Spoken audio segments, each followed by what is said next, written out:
Hello everyone, I'm Steve Dlugosz, lead agronomist for Harvestland Co-op. And I'm Roger Boyd, the crop specialist at North Crops in central Indiana.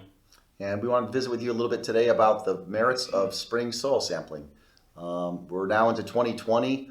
A lot of us are very pleased that 2019 is behind us. A lot of work got done. A lot of it got done very late. And in some cases, the fall soil samples that were due did not get done. So we want to visit a little bit with you today about, is it possible to move that into the spring? And so Roger's had a lot of experience with that over the years of spring sampling.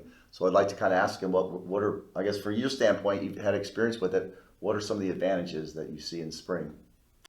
Well, a couple of advantages is it avoids the rush in the fall. And if I think back 20 some years when we started sampling, grid sampling, it was all done by hand. So labor was an issue, and we needed to stretch the season out as much as we could. So we found out that we could do some of it in the spring, and that kind of spread the season out, let us use the labor over a longer period of time.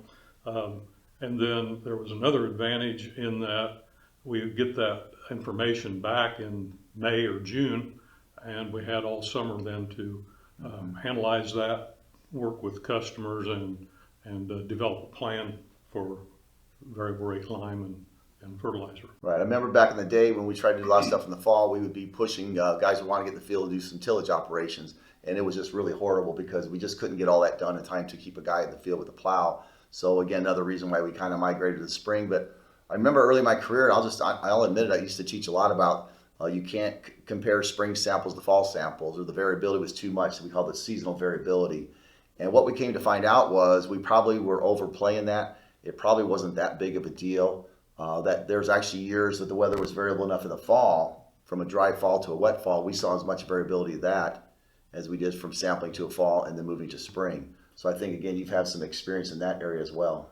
Well, we think that there's a tendency to have a lot more consistent soil conditions in the spring over year after year than there is in the fall. A lot of times the late summer's getting pretty dry, and so it takes a while to get moisture into the soil to where you can even get a sample, and then particularly if it's too dry, you can get some variability in the analysis.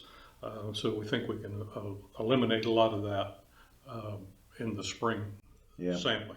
One of the advantages we have internally is it's very efficient for our crews, because in the fall, again, we're happy to do it, but we run out here, they run here, they run there, chasing fields as the fields come off. But this time of year, they can pretty much bring the sampling crew and just kind of park it, and within just a few minutes, be on their way and spend a whole day and get literally hundreds of acres done in a very small area. So there's an advantage both to the grower, obviously, for getting good quality samples, but also us internally in our YieldPro department. Mm-hmm. Yeah, and another thing we found out after we started the spring sampling, and I do think it's important to try to be consistent as much as you can. And if you're going to sample in the spring, we would try to do that each year, but it's not a disaster if you're planning to sample in the spring and for some reason don't get it done. You can do it in the fall and still make it work. In fact, that's really the gist of this video, is to kind of encourage you, those guys that didn't get done, is go ahead and keep those orders going. Our YieldPro crew is ready to go. We've got a fairly wet spring going, or wet winter going, but as soon as the conditions are right, we'd love to get out there and sample. So hopefully talk to your ag center, talk to your local YieldPro specialist. So I look forward to seeing you down the road.